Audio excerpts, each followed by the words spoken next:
अन्यथा न ले देवर्षि। वो भावना के प्रवाह में बहकर न जाने क्या क्या कह गई। उसे क्षमा कर दे देवर्षि। नारायण नारायण। महारानी सुनीति, सुखिया माई ने जो भी कहा वो सत्य है। अर्थात?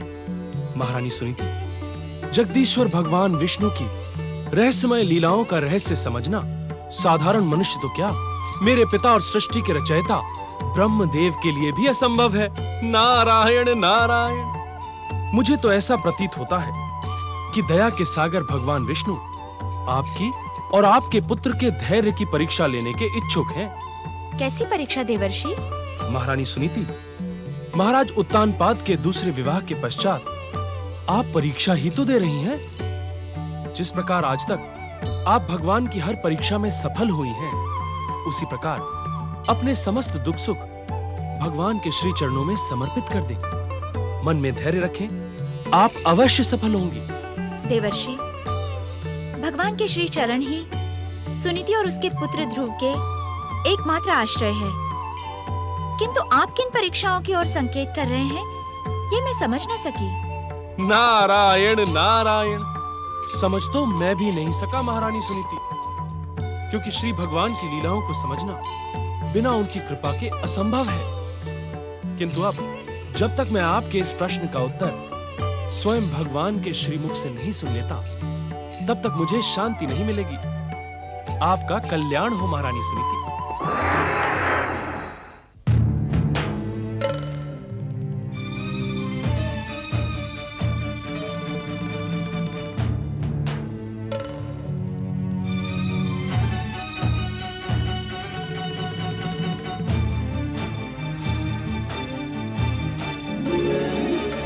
के महाराज उत्तानपाद,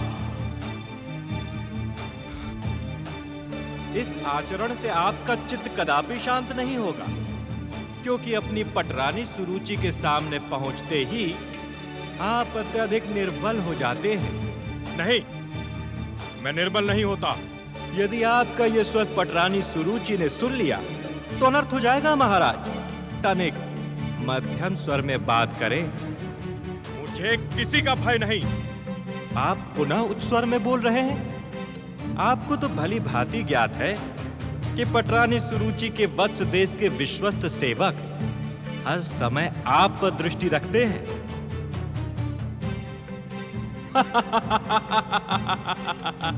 भयभीत न हो महाराज, इस समय यहां पर कोई नहीं है। होता तो संभवतः आप अपनी अंतरात्मा को पहचानना भी स्वीकार नहीं करते। क्या तुम मेरा अपमान करने के लिए उपस्थित हुए हो? अपने जिस अपमान के विष को मैं आपके दूसरे विवाह के पश्चात से सह रहा हूं, उसका अनुमान है आपको? उसके सन्मुख तो यह अपमान कुछ भी नहीं है। क्या कहने के इच्छुक हो तुम? मात्र इतना ही कि मनु पुत्र उत्तानपाद, अपनी अंतरात्मा के स्वर को पहचानो, अपने सम्मान की रक्षा करो। पटरानी सुरुचि के सन्मुख एक कठपुतली बनकर उसके संकेतों पर नृत्य न करो। ये पृथ्वी लोक आपके कुल के कार्यों पर गर्व करता है। क्या कभी आपने अपने व्यक्तित्व के सर्वनाश का कारण समझने का प्रयास किया? नहीं। नहीं? क्यों? क्योंकि मैं जब सुरुचि के सामने होता हूं तो मेरी मति भ्रमित हो जाती है। मैं ऐसा अनुभव करता हूं, यदि मैंने सुरुचि का विरोध किया तो वो मेरा जीवन और अधिक कठिन और अशांत बना देगी। धन्य है आप महाराज उत्तानपाद, धन्य है आपकी कर्तव्य परायणता। कर्तव्य और वचन पालन के नाम पर आपने अभागन सती साध्वी सुनीति को वन महल में छोड़ दिया, जहां वे 9 मास तक गर्भ का कष्ट भुगतती रही, भांति भांति की यातनाओं को सहती रही। किंतु मैं सुनीति के वचन की डोर से बंधा हुआ था। सुंदर, अति सुंदर उत्तर दिया है आपने। एक पतिव्रता नारी के त्याग को पुरस्कृत करने के स्थान पर निर्वासित जीवन जीने के लिए विवश कर दिया। और ये समाचार पाकर भी कि महारानी सुनीति ने आपके ज्येष्ठ पुत्र को जन्म दिया है, उस सच्चे युवराज की झलक पाने का भी आपने कष्ट नहीं किया। तुम मेरी विवशता को समझते क्यों नहीं? सृष्टि के प्रथम पुरुष मनु महाराज का पुत्र और महाराज मनु द्वारा निर्धारित सिद्धांतों के पालन पर गर्व करने वाला उत्तानपाद विवशता का नाम लेकर महारानी सुनीति पर किए हुए अपने अत्याचारों से विमुख नहीं हो सकता। अत्याचार? हाँ, अत्याचार। उस सती साध्वी स्त्री पर आपने एक नहीं अनेक अत्याचार किए और अब तो अपनी प्रिय पटरानी सुरुचि से भयभीत होकर आपने उसके पुत्र उत्तम के मस्तक पर हाथ रखकर शपथ भी ली है कि वही कंपिला का एकमात्र उत्तराधिकारी है। सुरुचि ने मुझे जिस स्थिति में शपथ लेने के लिए विवश किया वो तुमसे अज्ञात नहीं है। मुझे आपकी हर स्थिति ज्ञात है, किंतु संभवतः आपको नहीं ज्ञात कि सुरुचि पुत्र को अपना एकमात्र उत्तराधिकारी घोषित करके आपने महारानी सुनीति, सच्चे युवराज और स्वयं को भी छला है और इस अपराध के दुष्परिणाम से आप बच नहीं सकते। आप बच नहीं सकते।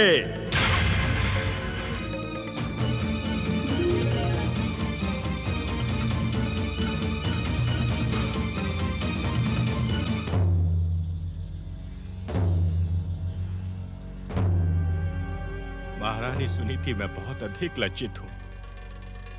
तुम्हारे ऊपर जो हमने अत्याचार किए हैं उनके कारण मैं स्वयं की दृष्टि में अपराधी सिद्ध हो गया हूं।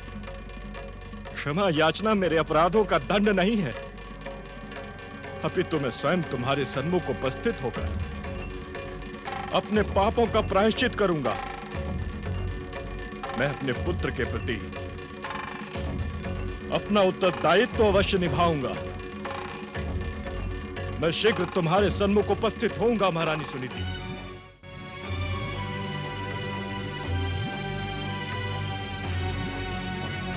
मनुकुल की परंपराओं पर गर्व करने वाले महाराज उत्तानपाद, मुझे भलीभांति ज्ञात है कि इस समय आप कहां जा रहे हैं। स्तब्ध होने की आवश्यकता नहीं है महाराज। आज इस बात का निर्णय हो जाए कि मनुवंशी असत्यवचनी, स्वार्थी और अवसरवादी हैं। सुरुचि, उत्तेजित होने की आवश्यकता नहीं है महाराज उत्तानपाद। अवसर का लाभ उठाने के लिए आपने मुझसे विवाह किया। कंपिला के स्वार्थ के लिए आपने मेरी हर इच्छा का सम्मान किया और मुझे संतुष्ट करने के लिए आपने असत्य शपथ ली। तुम्हारे हर आरोप का उत्तर मैं दे सकता हूँ। ये भी मनुवंशीय महाराज उत्तानपाद का असत्य वचन है। तुम स्वयं भी तो मनुवंशी हो। मेरे पिता महाराज मनु इस पृथ्वी के प्रथम पुरुष थे। इसी कारण हम सब मनुष्य मनुवंशी कहलाते हैं। मेरे लिए मनुष्य होना गर्व का विषय है, किंतु मैं मनुवंशी नहीं।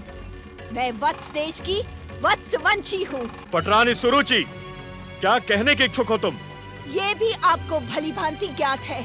अपने वचन का पालन करें। उस अभागन सुनीति का मुख ना देखें। ये मेरी और कंपिला के युवराज उत्तम की सौगंध है और कोई इच्छा नहीं है मेरी। पटरानी सुरुचि, मैंने शपथ लेकर तुम्हारे पुत्र उत्तम को कंपिला के समस्त अधिकार प्रदान कर दिए। अब सुनीति और उसके पुत्र के प्रति भी तो मेरा कुछ कर्तव्य है। किस कर्तव्य की दुहाई दे रहे हैं आप? सुनीति मेरी प्रथम पत्नी है। है नहीं महाराज, थी। मेरे विवाह के पूर्व सुनीति ने अपने समस्त अधिकारों का त्याग कर दिया था। मुझे ज्ञात है, मेरे जीवन से खिलवाड़ करने वाली सुनीति ने भी एक पुत्र को जन्म दिया है। मुझे भलीभांति ज्ञात है, मेरे जीवन से खिलवाड़ करने वाली सुनीति के पुत्र को आप युवराज उत्तम के समस्त अधिकार प्रदान करने के इच्छुक हैं। परंतु मैं ऐसा कदापि नहीं होने दूंगी, कदापि नहीं होने दूंगी। तुम अपनी कल्पना का ताना बाना बुनकर व्यर्थ ही उद्विग्न हो रही हो पटरानी। तो व्यर्थ समझ ले। यदि आपने मेरी उपेक्षा करके अभागन सुनीति से मिलने का प्रयास किया, तो मैं शपथ लेती हूँ कि मैं आत्महत्या कर लूंगी। नहीं, आप मेरे स्वभाव से भली भांति परिचित हैं महाराज। मेरी आत्महत्या का आरोप आप पर लगेगा और मनुकुल संसार जो अपनी नारी सम्मान के कारण स्वयं पर गर्व करता है वह खंडित हो जाएगा। हाँ।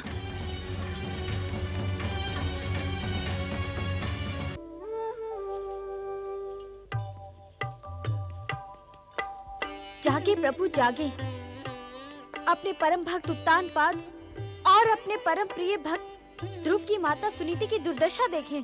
जागे प्रभु, मेरी जिज्ञासा का समाधान करें। जागे प्रभु जागे। ये आपकी कैसी लीला है जगदीश्वर?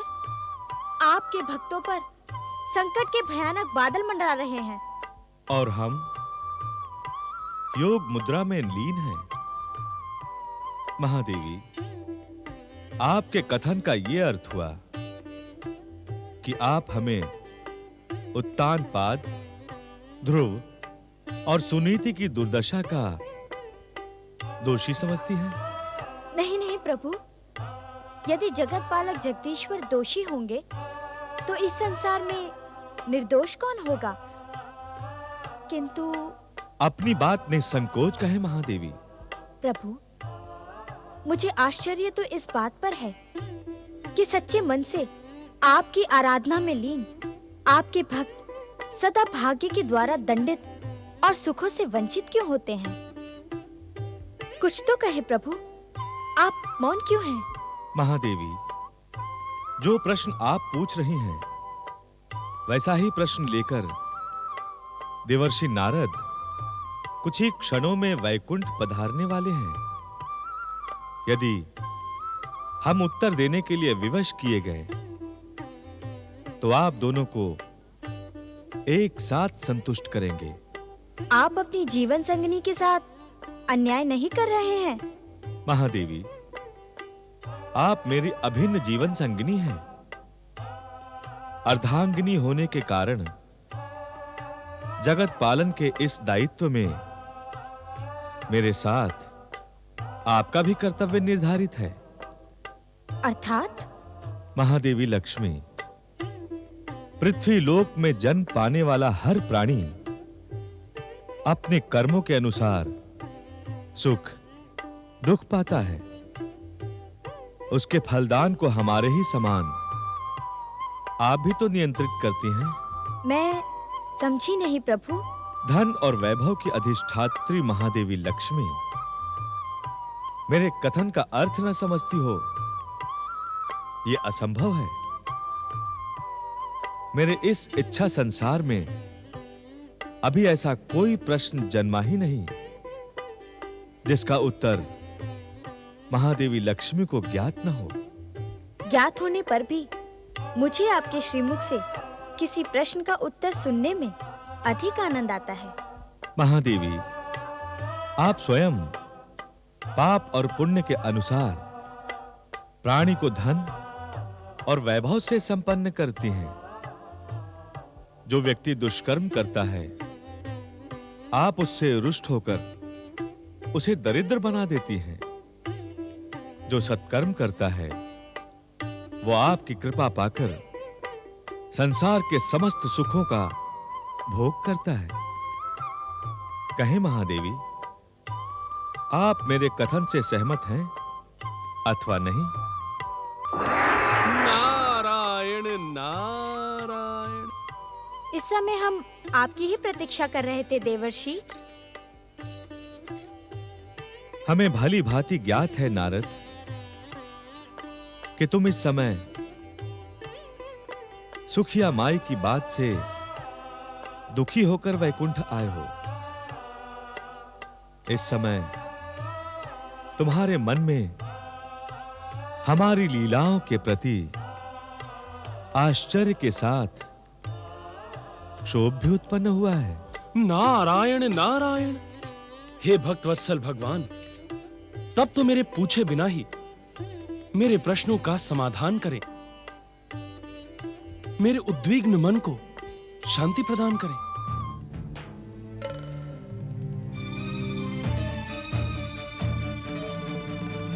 नारद, तुम्हारी ही भांति तुम्हारी माता लक्ष्मी भी हमारे उत्तर न देने के कारण उद्विग्न है। प्रायः हमारे भक्त भी हमारी शीघ्र कृपा ना मिलने पर उद्विग्न और दुखी हो जाते हैं। हम सत्य कह रहे हैं ना नारद? हाँ प्रभु, सत्य तो यही है। ये सत्य नहीं है नारद, सत्य का भ्रम है। अर्थात? अर्थात? सच्चे भागवत भक्त इस सत्य को सत्य स्वीकार नहीं करते। किंतु सत्य को असत्य माना भी कैसे जा सकता है? महादेवी लक्ष्मी, सच्ची भागवत भक्ति में लीन भक्त सुख और दुख में भेद नहीं करता। अर्थात प्रभु? नारद, इस संसार में सुखी कौन है? मैंने पहले ही कह दिया है स्वामी कि आपके श्रीमुख से रहस्यों के अर्थ सुनने का आनंद कुछ और ही है। महादेवी, इस संसार में सुखी एकमात्र वो है जो समभाव से अपना जीवन व्यतीत करता है। संभाव? अर्थात? परम भागवत भक्त नारद,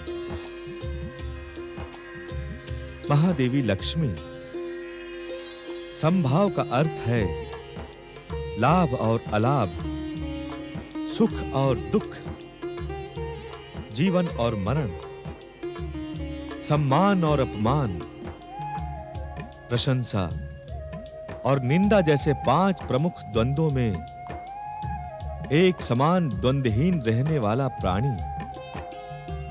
जो भक्त हमारी भक्ति में लीन है, वे सुख और दुख दोनों को ही हमारी भक्ति का प्रसाद समझकर समभाव से स्वीकार कर लेते हैं।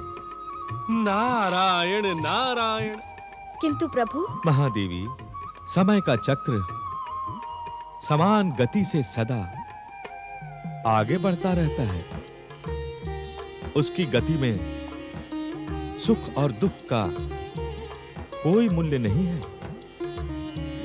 जो भक्त इस गति के समान दुख और संकट के काल को हमारी परीक्षा समझकर स्वीकार कर लेते हैं, वे निश्चित ही सुखी होते हैं। इसी प्रकार सुख और समृद्धि काल में जो भक्त हमारी कृपा का प्रसाद समझकर और अधिक श्रद्धावान, शांत और निश्चल हो जाता है, वही हमारा परम भक्त कहलाता है।